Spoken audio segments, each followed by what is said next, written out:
माधव गोविंद बोल केशव माधव हरि मुकुंद माधव गोविंद बोल केशव माधव हरि हरि बोल। मुकुंद माधव गोविंद बोल केशव माधव हरि हरि बोल। माधव हरि हरि बोल। राम राम बोल श्याम श्याम बोल। राम राम बोल श्याम श्याम बोल। राम बोल श्याम श्याम बोल। मुकुंद माधव गोविंद बोल केशव माधव हरि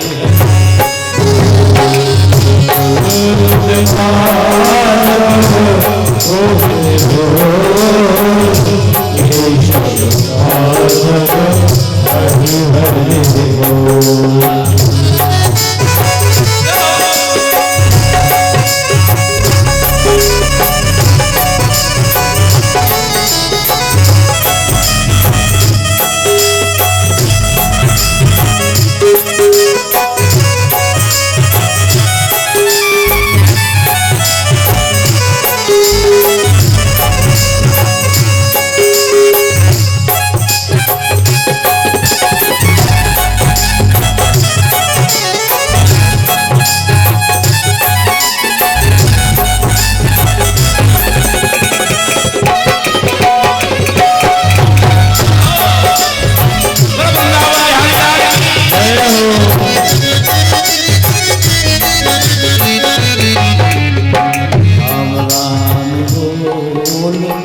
श्याम श्याम बोल। राम राम बोल श्याम श्याम बोल। राम राम बोल श्याम श्याम बोल। मुकुंद माधव जय गोविंद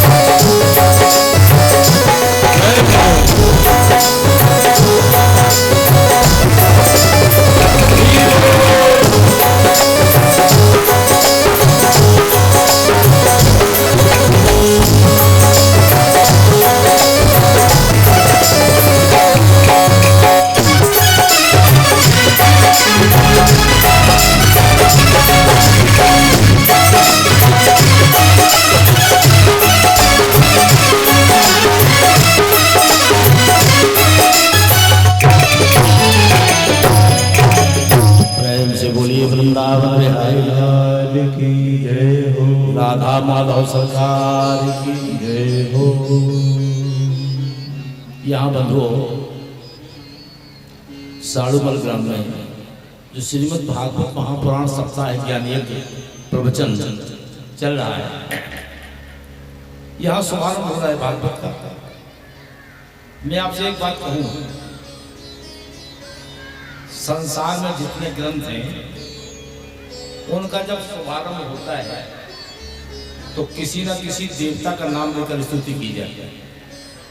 कोई भी, किसी में राम की स्तुति, किसी में कृष्ण की स्तुति, किसी में दुर्गा जी की, किसी में हनुमान जी की शुभारंभ शुरुआत। लेकिन भागवत एक ऐसा ग्रंथ है जिसके शुभारंभ में किसी देवता का नाम लेकर स्तुति नहीं की थी। इसमें स्तुति की गई है तो केवल सत्य की स्तुति की गई। वंदना की गई तो सत्य। तेजो वार्यथा विमयो यत्र सर्वो मृषा नामना सुरेन सलान्यरस्त कोयकम सत्यम परम धीमहि दाना सोई न सदा नस्ति कोई तुम सत्यम परम धीमहि। बड़ा सुंदर वर्णन है। जिस परमात्मा की इच्छा शक्ति से सारा विश्व पैदा होता है, संचालित होता है और लय होता है, उन्हीं का प्रतिपादन वही तो सत्य है। संसार में सत्य क्या है? परमात्मा ही तो सत्य है। और भागवत तो एक ऐसा ग्रंथ है कि जिसके शुरू में सत्य है, मध्य में सत्य है और अंत में सत्य है। तीनों जगह सत्य का प्रतिपादन किया गया है। भागवत का जब मध्य आता है ना तो उसमें भी सत्य, सत्यम परम धीमहि, शुभारंभ में भी सत्य। और महर्षि वेद व्यासी भी यही बताना चाहते हैं कि अगर हमने जीवन में सत्य पर चलने का संकल्प लिया तब तो हमारी सारी पूजाएं सार्थक, कथा सुनना, मंदिर जाना, पूजा करना, सारी चीजें सार्थक। और अगर हम अपने जीवन में सत्य को नहीं उतार पाए तो कोई भी चीज सार्थक नहीं। चाहे उपवास करो, चाहे मंदिर जाओ, चाहे कथा सुनो, कुछ भी करो, जीवन में सत्य को उतारना चाहिए। इसलिए इसी बात को व्यास जी कह रहे हैं और इसी बात को गोस्वामी जी भी कह रहे हैं। क्या कह दिया? धर्म न दूसर सत्य समान, धर्म न दूसर सत्य समान, धर्म न दूसर। अरे आगम निगम पुराण बखान, धर्म न दूसर सत्य समान, आगम निगम पुराण बखान, आगम निगम पुराण बखान।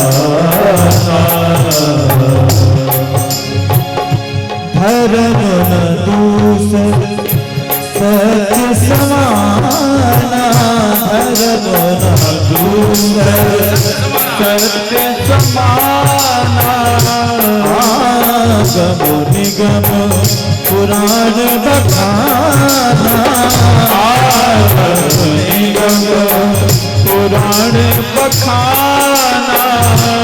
धर्म न दूसर सत्य समाना,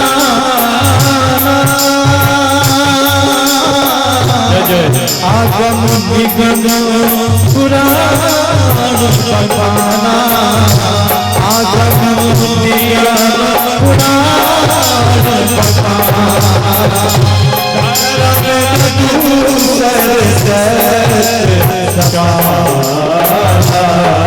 सत्य समाना, आगम निगम पुराण बखाना, आगम निगम पुराण बखाना। सत्य से बड़ा कोई धर्म नहीं है, सत्य से बड़ा कोई धर्म नहीं है। इसी बात को गोस्वामी जी कह रहे हैं, इसी बात को व्यास जी कह रहे हैं। क्योंकि सांच बराबर तप नहीं, झूठ बराबर पाप, और जाके हृदय सांच है ताके हृदय आप। अब आप विचार कर, सत्य सबसे बड़ा धर्म है, सत्य से बड़ा कोई धर्म नहीं है। तो अधर्म क्या है? सत्य ही धर्म है। तो अधर्म क्या है? नहीं असत समपातक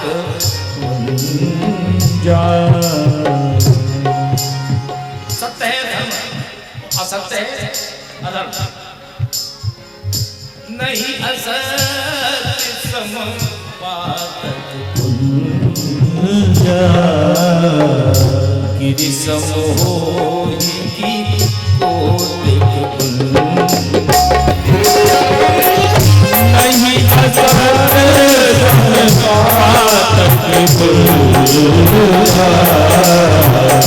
गिरी मोरे के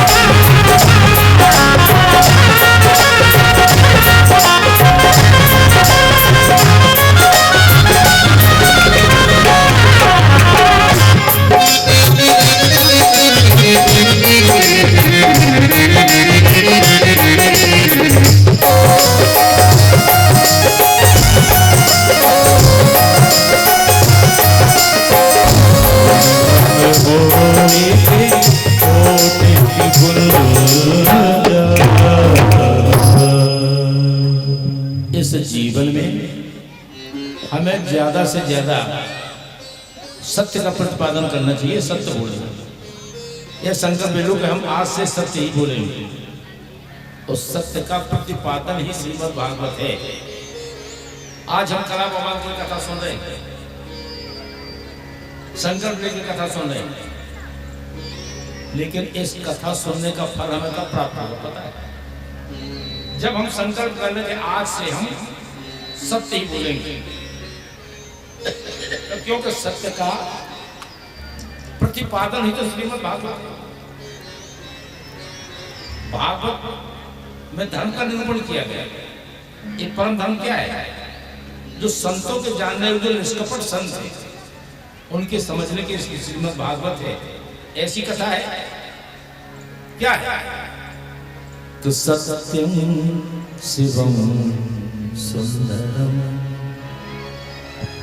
ओ सत्यम शिवम सुंदरम, सत्यम शिवम सुंदरम, सत्यम शिवम सुंदरम। ईश्वर सत्य है, सत्य ही शिव है, शिव ही सुंदर है। सत्यम शिवम सुंदरम, सत्यम शिवम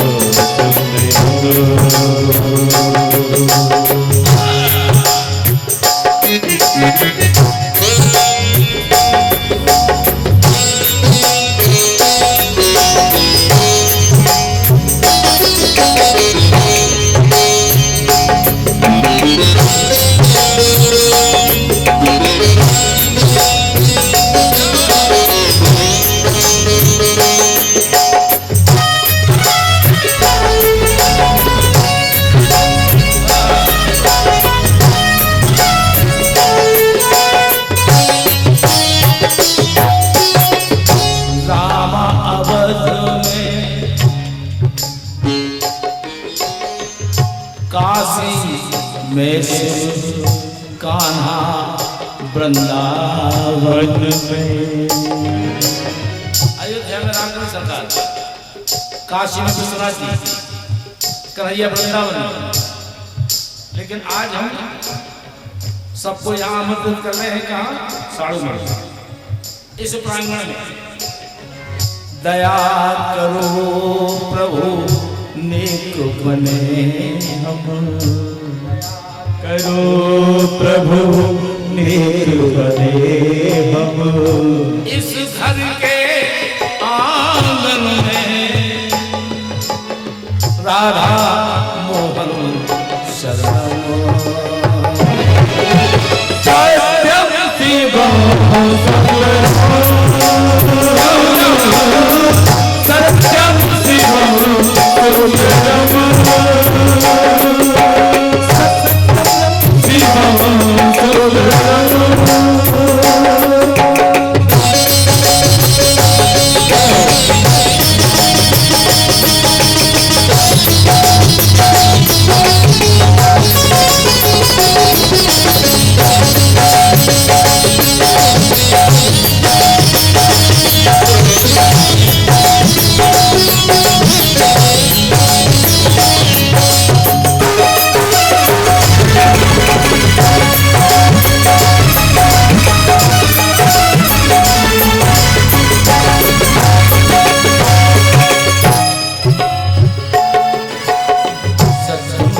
शिवं सुन्दरम्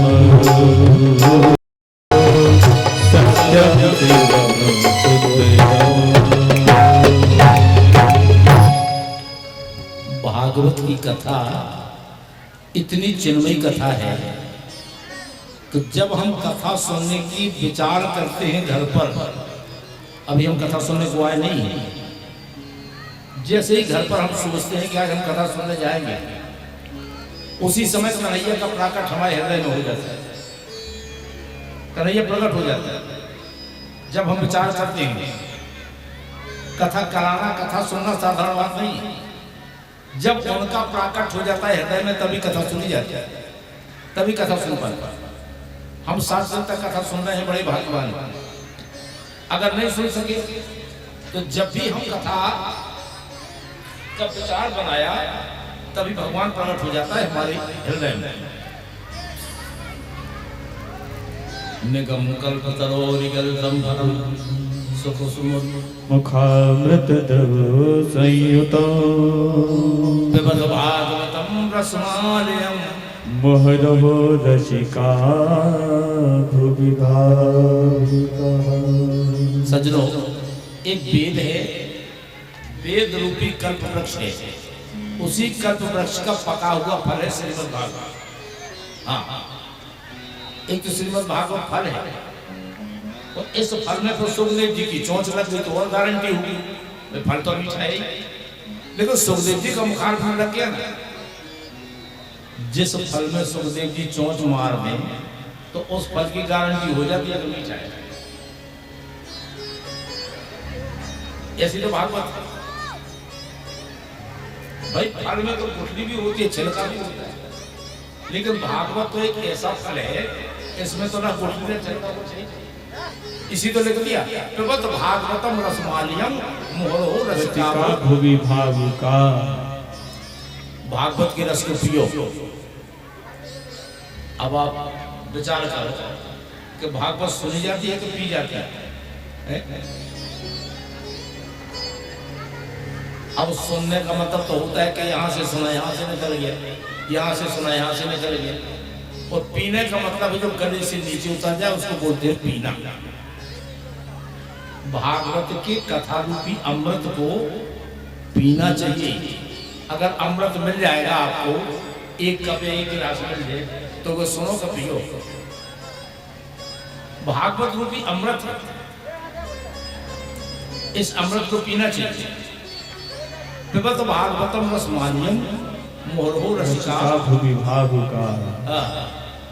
और अगर कोई ये सोचे कि हम तो कथा बहुत सुनी, बहुत भागवत सुन रहे हैं, तो समझ लो कि जो कुछ नहीं जाने कुछ नहीं सुनी।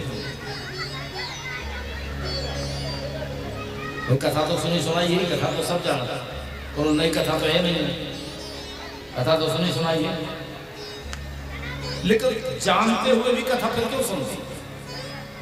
कथा सब जाना, कृष्ण भगवान जी भाई देव की वसुदेव है, कथा सब जानता, लेकिन जब जाना था तो फिर समझ जाएगा। जानते हुए भी सुनने से हमारा पुण्य बढ़ता है, ध्यान रखना। जानते हुए भी सुनने से पुण्य बढ़ता है, पुण्य की वृद्धि होती है, और जब पुण्य बढ़ता है ना तो 7 पीढ़ियों की रक्षा पुण्य ही करता है।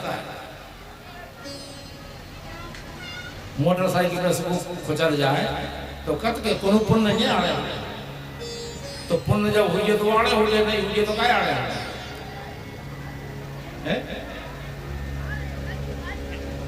वो पुण्य आपको कहाँ मिलेगा? मैं नहीं में बड़ा आराम है, पुण्य की दुकान है कि नहीं, ये तो पुण्य मिलता है। पुण्य आपको यही मिलेगा जहां आप बैठे, और कहीं नहीं मिलेगा। जानते हुए भी कथा सुनने से पुण्य बढ़ता है, ध्यान रखना। जानो तो सब है, वो नहीं जाना, कथा सब जाना, तो सुनत है अपना पुण्य बढ़ता है, और जब पुण्य बढ़ता है तो 7 पीढ़ियों की रक्षा पुण्य ही करता है। इसलिए कथा जितनी ज्यादा सुनोगे उतना जीवन में आनंद बढ़ेगा। रामचरित जे सुनत आधार रामचरित जी सुनत रमाहि। रस विशेष जाना दिल नाही, रस विशेष जाना दिल नाही। रामचरित जी सुनत अगाहि, रामचरित सुनत अगाहि, रस विशेष जाना दिल नाही, रस विशेष जाना दिल नाही। रामचरित जी सुनत अगाहि, रस विशेष जाना दिल नाही, रस विशेष जाना दिल नाही। इसी बात को भगवान भोलेनाथ भूतेश्वर भगवान शिव जी पार्वती जी से कहते गए, पार्वती जिन हरि कथा सुनी नहीं काना, जिन हरि कथा सुनी नहीं काना, जिनके कानों में भगवान की अमृतमय कथा का रस नहीं पहुंचा है, वो कान श्रवण रंध्र अहि पवन समान। श्रवण रंग अहि पवन समाना, श्रवण रंग अहि पवन समाना। वो कान भी सांप के बिल की तरह हैं, किसी काम के लिए, जिन कानों में भगवान की कथा का अमृत रूपी रस नहीं पहुंचा है। इसलिए कहा है, अरे जन हरि कथा सुनी नहीं श्रवण रंग अहि पवन समाना, जिन हरि कथा सुनी नहीं काना, श्रवण रंग अहि पवन समाना।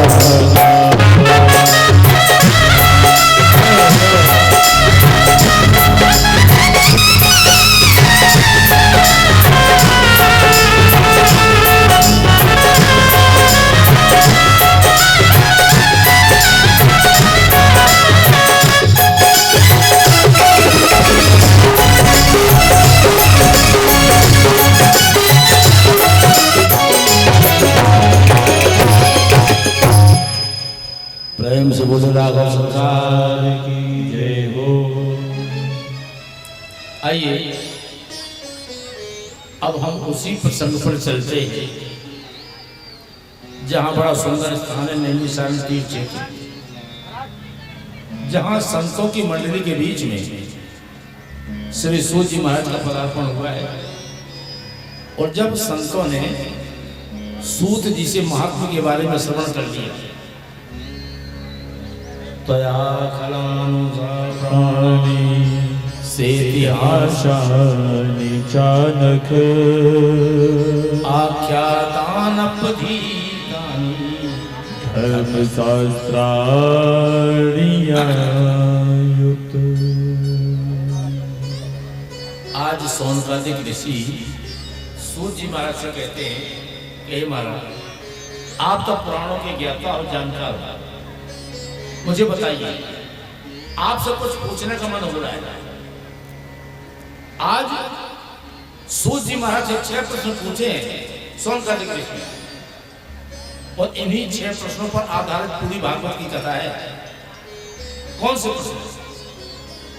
पहला प्रश्न है कि मनुष्य का परम धर्म क्या है? परिक्रमा लगाना, या 4 बजे उठकर स्नान करना, या करोड़ों की संपत्ति दान करना? परिभाषा क्या है धर्म की? परिभाषा मनुष्य का कर्तव्य रूपी धर्म है क्या? पहली बात सोनक जी पूछ रहे थे, सभी संत विराजमान। दूसरा प्रश्न है कि महाराज, जब हम मंदिर में जाते हैं पूजा करने तो बड़ी विचित्र बात लगती है। कोई कहता है शंकर जी बड़ी, कोई कहता है दुर्गा जी बड़ी, कोई कहता है भैरव बाबा बड़ी, कोई कहता है कृष्ण भगवान बड़े, कोई कहता है दुर्गा जी। अब हमें यह समझ में नहीं आता कि हम किसकी पूजा करें और किस में मन को रखें। तीसरी बात, वेद में परमात्मा का नाम अजन्मा है, और अजन्मा का मतलब जिसका जन्म नहीं। जब वेद जिसको अजन्मा कहते हैं तो वो दशरथ का बेटा राम कैसे बनेगा, देवकी वसुदेव का बेटा कृष्ण कैसे बनेगा। चौथा प्रश्न हमारा यह है, भगवान के कितने अवतार हैं? कोई कहता है 10 अवतार है, कोई कहता है 12 अवतार है, कोई कहता है 24 अवतार है, और कोई कहता है हरि अनंत हरि कथा अनंत। कहीं सुनी सब संता। और पांचवी बात हमारी है हमारा कि वक्ता वो श्रेष्ठ नहीं है जो छोटी सी बात को बड़ा बना के। वक्ता तो वो श्रेष्ठ है जो कठिन से कठिन बात को सरल भाषा में समझाने का प्रयास करे, सार सार हमें सुना। छठी बात हमारी है कि भगवान कृष्ण जब अपनी लीला को संपन्न करके चलने लगे, क्योंकि कृष्ण ने जब अवतार लिया था तो कहा था कि हम पृथ्वी का भार उतारने के लिए अवतरित होते हैं। धर्म संस्थापनाय संभवामी युगे युगे। मैं धर्म की स्थापना के लिए युग युग में अवतार लेता हूँ। लेकिन जब कृष्ण अपनी लीला को संपन्न करके चले गए तो धर्म किसकी शरण में गया होगा? धर्म तो अकेला पड़ गया होगा। आप कृपया करके मुझे 6 प्रकार के जो मेरे प्रश्न हैं इन्हें बता दीजिए। सोनकादिक ऋषियों के मन के प्रश्नों का सुनकर सूर्य जी बड़े गदगद हो रहे हैं। बोले ऋषियों, आपने जो प्रश्न किए हैं इनका उत्तर देने के पहले मैं सुखदेव जी के चरणों में प्रणाम कर रहा हूं। जिन सुखदेव जी का जीवन इतना महत्वपूर्ण है कि सुखदेव जी 12 वर्षों तक तो माता के घर में रहे। 12 वर्षों माता के घर में रहे। इतना विचित्र संत है सुखदेव जी तो गौलोक धाम में राधा रानी की गोद में खेलते थे। एक दिन किशोरी जी ने कहा जाओ तो मृत्यु लोक में जाओ, भागवत धर्म का प्रचार प्रसार करना है। सुखदेव जी बोली मैया मैं नहीं जाता मृत्यु लोक में, तो 2-4 मारा भजन करता हूँ वो भी छूट जाएगा। तो वही सुखदेव जी महाराज जो गौलोक धाम में किशोरी जी राधा जी की गोद में खेलते हैं, मृत्यु लोक में आए और कैलाश पर्वत के ऊपर एक पक्षी के गर्भ से उन्होंने जन्म लिया। प्रकट हुए, चारों तरफ से बर्फीली हवाएं चली, तो वो दोनों पक्षी दोनों अंडे को वहीं पड़ा छोड़ गए। कैलाश पर्वत पर रहते भगवान शिव। नारद जी ने एक बार विचार किया कि सुखदेव जी का प्राकट्य तो होना चाहिए। अगर सुखदेव जी नहीं आएंगे तो भागवत का प्रचार प्रसार कैसे होगा? सुखदेव जी को लाने वाले संत हैं नारद। नारद किसे कहते हैं? नारम ज्ञानम ददाति इति नारदा। नारद उसे कहते हैं जो अज्ञान को दूर करे और ज्ञान को दे। और हमारे बुंदेलखंडी भाषा में कहते हैं जिसकी बात रद्द ना हो उसे कहते हैं नारद। नारद जी का एक स्वभाव बताया आपने, जिस घर में कभी झगड़ा नहीं होता हो और वहां अगर नारद जी पहुंच जाए तो उसी दिन से झगड़ा शुरू। और जिस घर में रोज झगड़ा होगा और नारद जी का पदार्पण हो जाए तो उसी दिन से झगड़ा बंद। ये नारद जी का स्वभाव है। भागवत में तो यहाँ तक लिखा है कि नारदो देव दर्शना, जिस किसी ने नारद जी का दर्शन किया है उसको वैकुंठ मिला है, वो भगवान के दर्शन से। नारद जी एक बार चले कैलाश पर्वत पर पहुंचे। कैलाश पर्वत पर माता पार्वती हैं, भगवान शिव जी से तपस्या में बैठे समाधि में। माता पार्वती, नारद जी पार्वती के गुरु भी। जब नारद जी को देखा माता पार्वती ने, माता बोली महाराज बहुत दिनों में दर्शन दिया, आजकल के आना जाना बंद कर दिया, बहुत दिनों से देखा ही दिखाई नहीं दिए, दर्शन नहीं दिया आपने। सुंदर पात में लड्डू रखे, गिलास में जल रख दिया। नारद जी बोली माता अब तो आजकल में किसी के घर नहीं जाता है, तब आना जाना बंद कर दिया। माता बोली क्यों? बोले नारद जी इसलिए जाता हूँ कि भैया संसार में सब बनावटी प्रेम हो गया, वास्तव में कोई प्रेम किसी से करते नहीं, इसलिए हमसे जाना बंद कर दिया। क्यों कर दिया? इसलिए बंद कर दिया कि सुन नर मुनि सब किए स्वार्थ लाग करहि सब प्रिय। सुर नर मुनि सब किए रीति स्वार्थ लाग करहि सब प्रीति। हमने आना जाना बंद कर दिया। संसार में कोई वास्तव में कोई किसी से प्रेम नहीं करता, और अगर करता है तो सुर नर मुनि सबकी ये रीति स्वार्थ लाग करे सब प्रीति। सुर नर मुनि सब किए रीति स्वार्थ लाग करे सब प्रीति।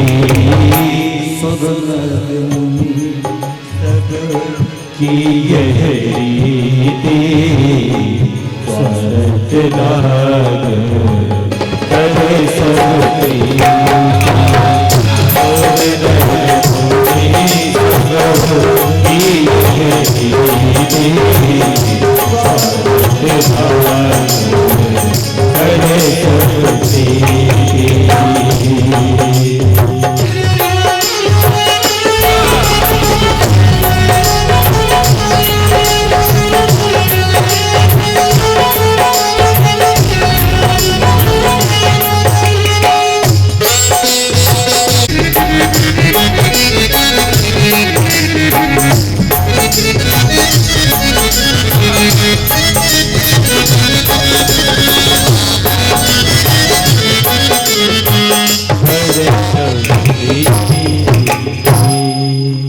मैया बोली नारद जी संसार में कुछ भी हो, लेकिन हमारे घर तो ऐसे नहीं है। हमारे पति तो हम इतना चाहते हैं कि जो पत्नी को बात नहीं बताना चाहिए वो भी बता देते हैं। जैसे कभी समाधि में दर्शन हो जाए बता नहीं चाहिए किसी को, जो गुरु मंत्र है कान में दिया जाता है इसलिए बताना नहीं चाहिए किसी को। लेकिन हमारे पति को तो अगर समाधि में दर्शन हो जाए तो हमें बता देते हैं कि पार्वती आज हमें कृष्ण के दर्शन हुए, आज हमें राम के दर्शन हुए। हमारे पति तो हमें इतना चाहते हैं। नारद जी बोली बोली मैया तो इससे अच्छी बात और क्या हो सकती है? कोई प्रकार प्रेम कर जब तुम्हें इतना सो पता नहीं है तो मैं जानो हम प्रेम कर हमें प्रेम कर हमें लगा दे बिल्कुल नहीं चलता।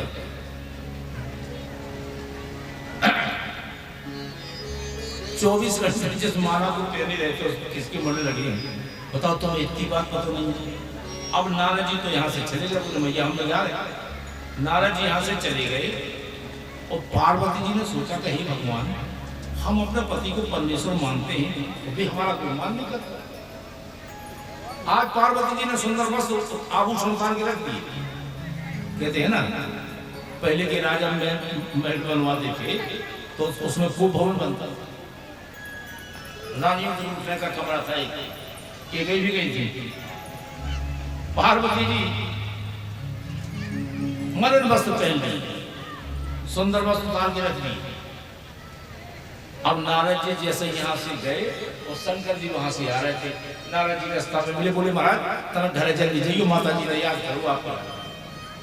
शंकर जी बोले जब नारद जी तुम घर से निकल के आए तो भगवान कल्याण तो करेगा ही। जब नारद जी घर से आ रहे तो फिर कल्याण तो है ही है। और शंकर जी जैसे भीतर पहुंचे देखो तो मैया उदास, पार्वती जी उदास। शिव जी बोले पार्वती अरे उदास क्यों? पार्वती बोली बोले नंदो महाराज हम जाना था तुम्हारा, तुम जितने बाहर से कर क्या हो उसे भीतर से हो। शंकर जी बोले भीतर से काला तो होता है जो कपटी होता है। बोले हाँ कपटी तो हो। शंकर जी बोले हमने क्या कपट किया? पार्वती जी बोली 24 घंटा हम लोगों की माला पे हमें कहूँ बताई कि मिट्टी के मंदिर में शंकर जी समझ गए कि नारद जी की कृपा है। नारद जी की कृपा। शिव जी बोले बोले पार्वती तुमने कभी पूछा भी तो नहीं, लेकिन वास्तव में अगर तुम पूछना चाहती हो तो इस मुंडमाला में किसी और के मुंड नहीं लगे, तुम्हारी मुंड लगे, किसी और के नहीं। अपनी लीला सिद्ध करने के लिए जब जब तुम मरती हो तुम्हारे मुंड को हम गले में माला पहना के पहनते। हमारे जीवन में तुम इतनी बार मर गई। पार्वती जी बोली का मर जा। शंकर जी बोले हाँ। वो बोली तुम बोले हमें कुछ नहीं, हम तो जैसे हैं ऐसे ही। ना मेरा जन्म होता है ना मृत्यु होती है। पार्वती जी बोली बोली तो महाराज तुम्हारा जन्म मृत्यु नहीं हो, हमें मरने जाओ पैदा होने जाओ तो आपने ऐसी कौन सी दवाई खाई, ये सब कौन सा च्यवनप्राश का डब्बा खा लो आपने कि आपका ना जन्म होता है ना मृत्यु होती है, हमें जन्म लेना पड़ता है, मरना पड़ता है? हमें तो ये बताओ ये कहां से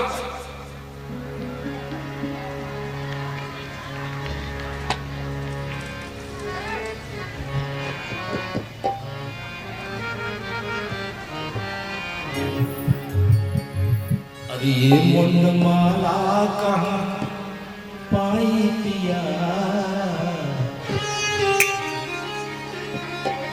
कहां से आए? अचर सचर कर तुम ही चराचर, तुम ही सृष्टि प्रलय हो। हे भोलेनाथ आदि मध्य अवसान तुम ही हो, तुम ही मंद मलय हो। अरे हे परमेश्वर परम प्रभु तुम प्राणेश्वर चतुरारी, और सहज ससंकित शंका प्रभु ए शंका रही हमारी। बोलो ये मुंडमाला कहाँ पाई पिया, बोलो ये मुंडमाला कहाँ पाई पिया, ये मुंडमाला कहाँ पाई पिया, बोलो ये मुंडमाला कहाँ पाई पिया, बोलो।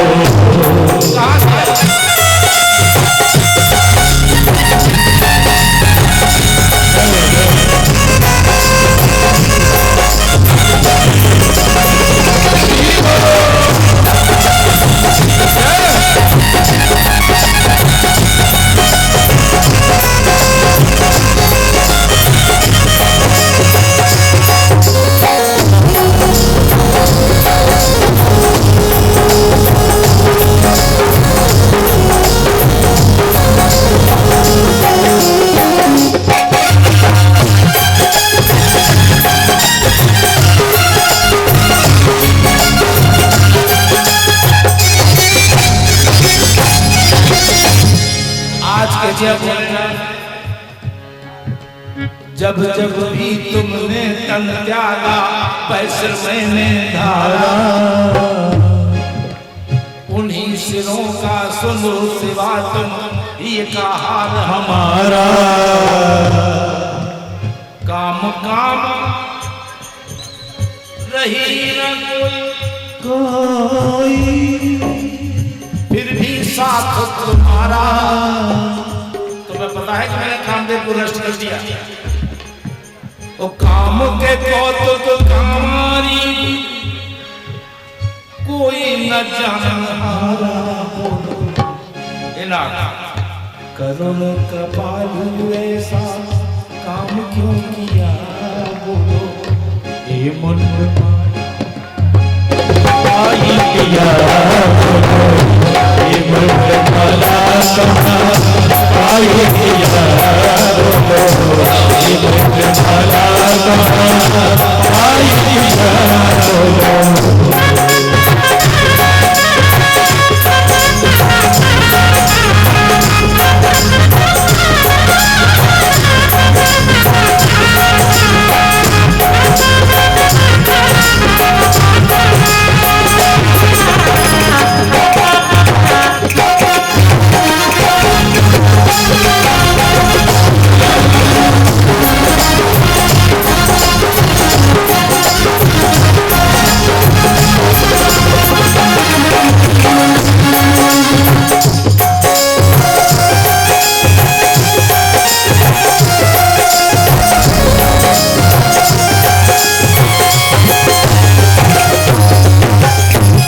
आज कह दिया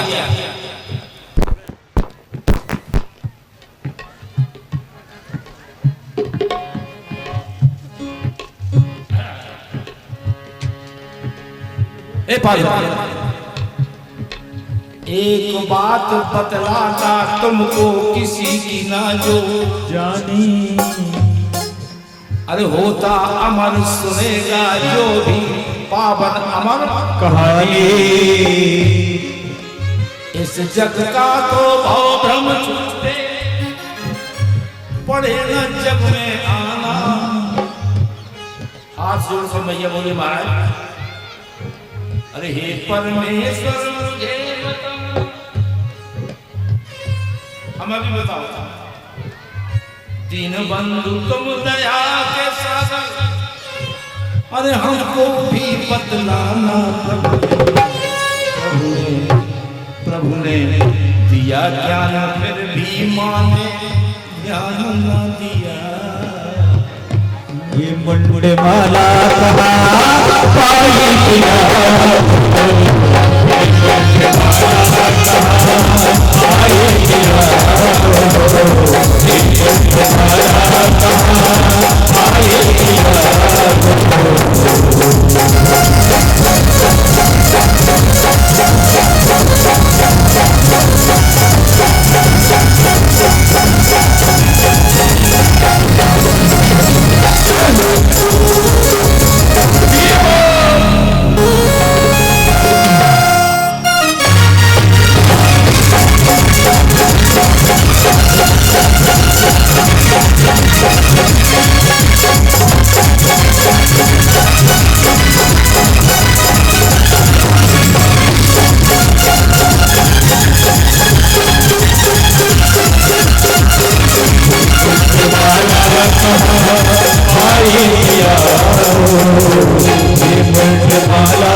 वोल्टेज घट बढ़ गया।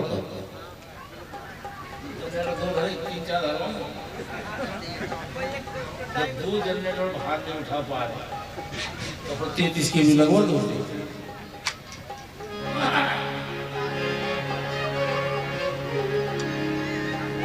बोले शंकर भगवान की।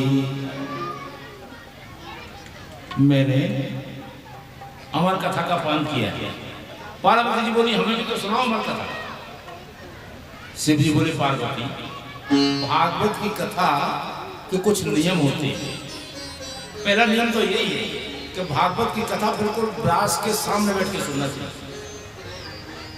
पीछे बैठ के नहीं सुनना चाहिए, विद्या चोरी का पाप लगता है। भागवत की कथा मंच के पीछे बैठ के नहीं सुनना चाहिए, शास्त्र में निषेध है।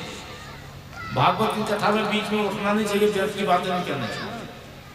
बोलना है तो जय श्री कृष्ण राधे राधे। भागवत की कथा में सोना नहीं चाहिए, तन्मय होकर सुनना चाहिए। लेकिन देवी जब मैं कथा सुनाता हूँ ना तो आंख बंद करके सुनाता हूँ, मुझे तो कुछ पता ही नहीं कि तुम सोने के जगह। जब तक हम कथा सुनाते हैं तो मुंह करते रहना, तो मुझे पता चलता रहेगा तो तुम सुन रही हो। पार्वती जी बोली हो महाराज। अब जब कथा शुरू हुई वहां कोई नहीं है। कैलाश पर्वत पे पार्वती जी श्रोता और शिव जी वक्ता, और पीछे एक अंडा जरूर पड़ा हुआ है। और रात में 12 बजे कथा प्रारंभ की शिव जी। जब कथा शुरू हो गई, पीछे अंडा पड़ा है, कथा शुरू हुई, वो अंडा फूट गया धीरे धीरे।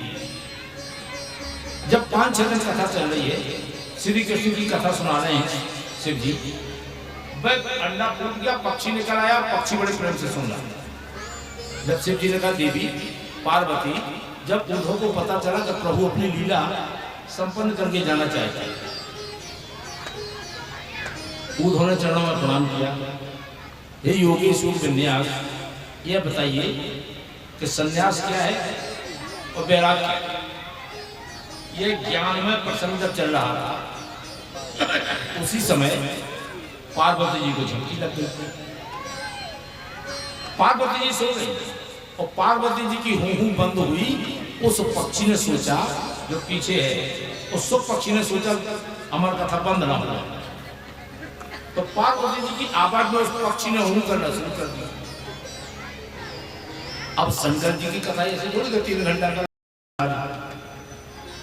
अब इधर चली से चली। शंकर जी का तो स्वभाव ही है कथा करने,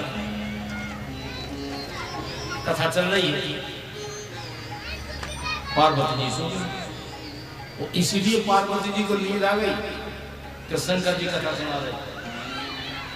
पत्नी अपने पति हों विद्वान मानस है तो होंगे, वो हुए जैसे हमें कथा सुना दी आए साड़ी मर में, तो आप सब सुन रहे, घर छोड़ के काम छोड़ के आए, कथा सुन लिए आए, वो जीव सामान लेके हम अपने आंगन में बेच जाएंगे, तो मोड़ी मोड़ा के पापा हमको बालिका दिखा जो तो सिद्धिया से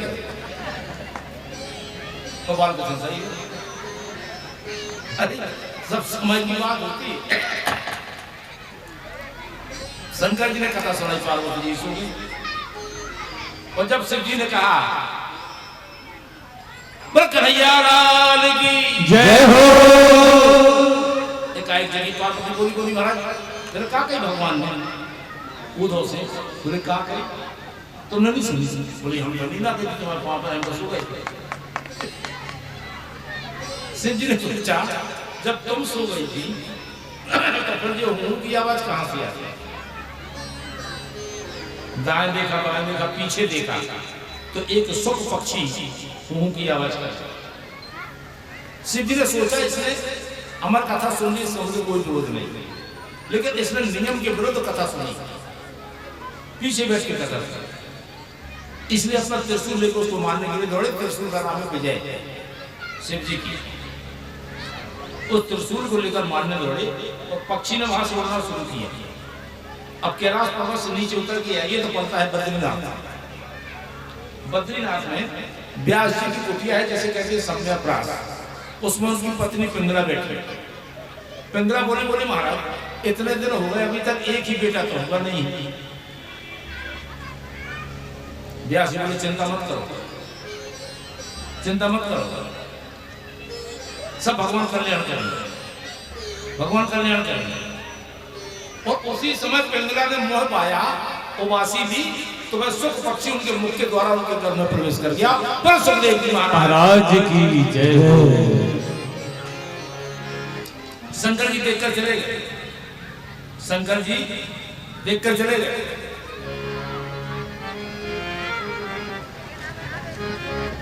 और जब पक्षी नहीं मिला, अब आप विचार करें,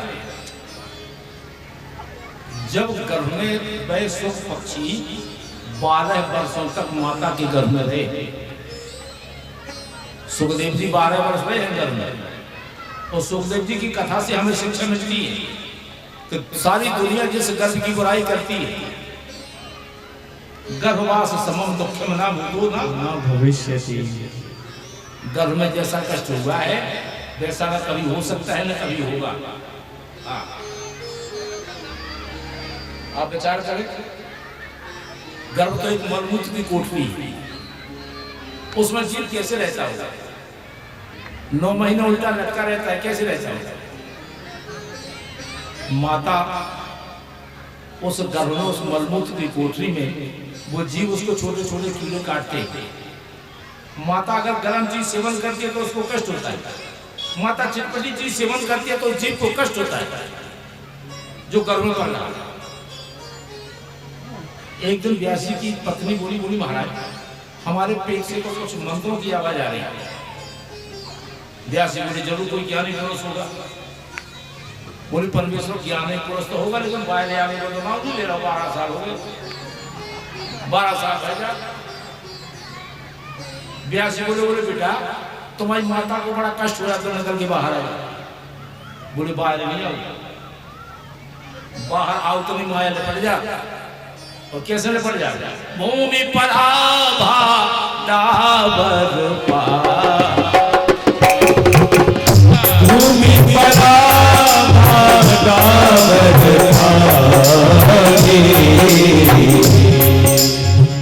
जिम जीवई माया लपटा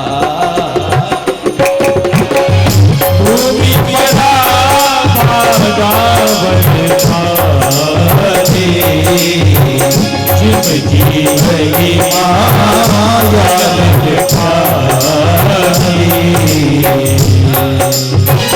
भूमि परा डाबर पानी भूमि परा डाबर पानी जिम जीव ही माया लपटानी जिम जीव ही माया लपटानी भूमि परा डाबर पाए जिम जीव ही माया लपटानी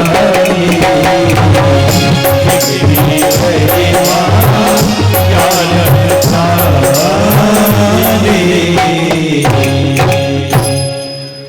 जैसे पानी बरसता है तो बड़ा निर्मल और स्वच्छ आता है, लेकिन पृथ्वी पर आते उसको धूल पड़ जाती है और वह मेला हो जाता है। उसी तरह मनुष्य जब परमात्मा के यहाँ से आता है तो बड़ा निर्मल आता है, स्वच्छ आता है, लेकिन पानी को धूल पड़ती है और मनुष्य को माया पड़ती है। चलो तो दूसरी हम बाहर निकल के नहीं आएंगे। व्यास जी ने कहा तुम निकल के आया तुम्हें माया का असर नहीं होगा। बोले हम बात कैसे मान लें, माया आपकी थोड़ी है, माया आपकी नहीं है, विष्णु भगवान की माया है। अगर मायापति स्वयं आकर कहते हैं तो मैं निकल के आ जाएंगे। आज सुखदेव जी को लाने के लिए मायापति गोविंद को स्वयं आना पड़ा। वो गोविंद ने कहा कि बेटा निकल के आ जाओ, तुम पर माया का असर नहीं होगा। और सुखदेव जी जब पैदा हुए तो सीधे नरा लपेटे हुए जंगल की ओर चले गए। नरा भी नहीं कटा था, जंगल की ओर चले गए, पीछे पीछे व्यास जी चले गए। बेटा हम तुम्हारे बिना कैसे रहेंगे मेरे बेटा। वहां वृक्षों ने समझाया कि महाराज संसार है, कई बार तुम इनके बेटा होगा, कई बार ये तुम्हारे बेटा होगा, क्या करते। आज सूर्य जी महाराज अपने मंगलचरण में कह रहे हैं यम प्रबंधमपेत कृत्यम त्वय पायनो विरह कातर आजुहावा पुत्रेति तन्मयतया तरवोभिनेन्दो तम सर्वभूत हृदयं मोहिमानितोऽस्मि।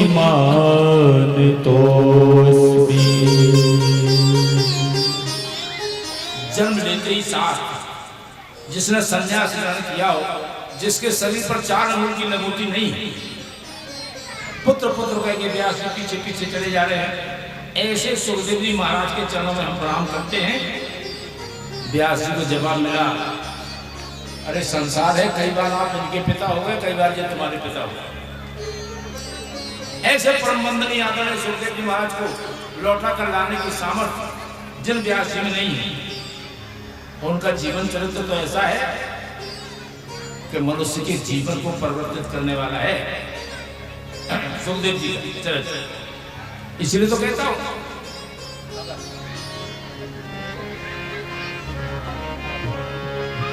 इसलिए कहता हूं अगर जिंदगी का मजा चाहिए तो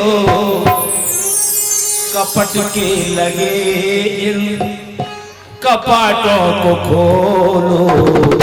सीताराम बोलो प्यारे सीताराम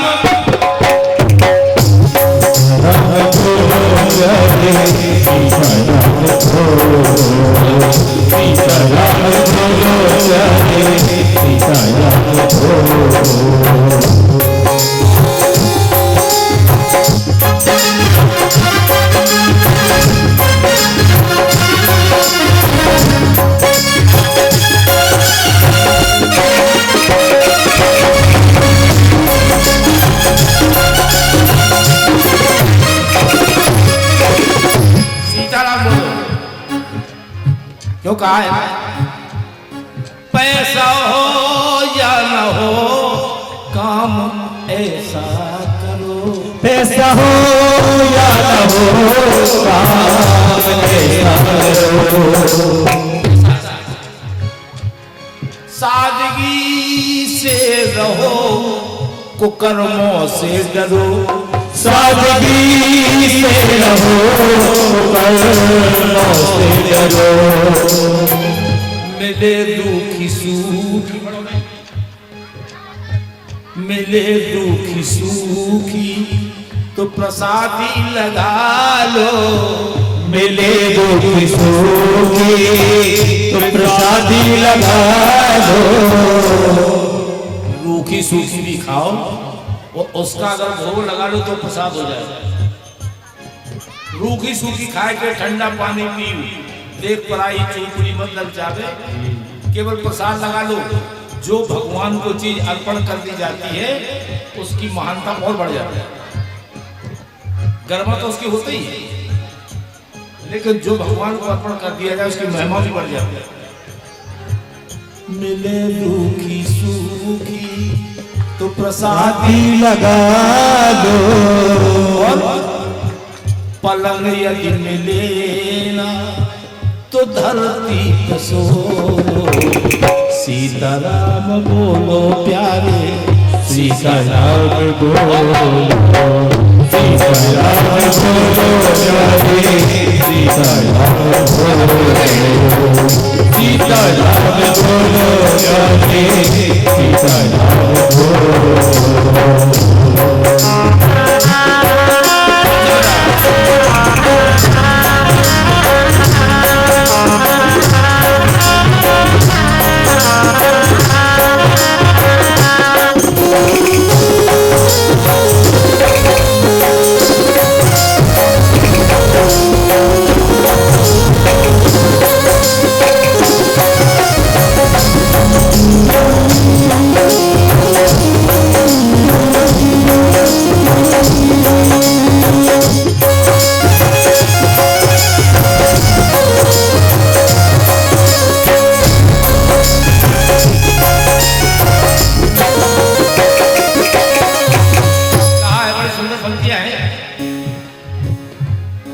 पैसा हो या न हो काम ऐसा करो, पैसा हो या न हो काम ऐसा करो, सादगी से रहो कुकर्मों से डरो, सादगी से रहो कुकर्मों से डरो, अरे मिले रूखी सूखी तो प्रसादी लगा लो, मिले रूखी सूखी तो प्रसादी लगा लो, अगर पलंग यदि मिले ना तो धरती पे सो लो, लेकिन सीताराम बोलो प्यारे, सीताराम बोलो, सीताराम बोलो प्यारे, सीताराम बोलो, सीताराम बोलो प्यारे, सीताराम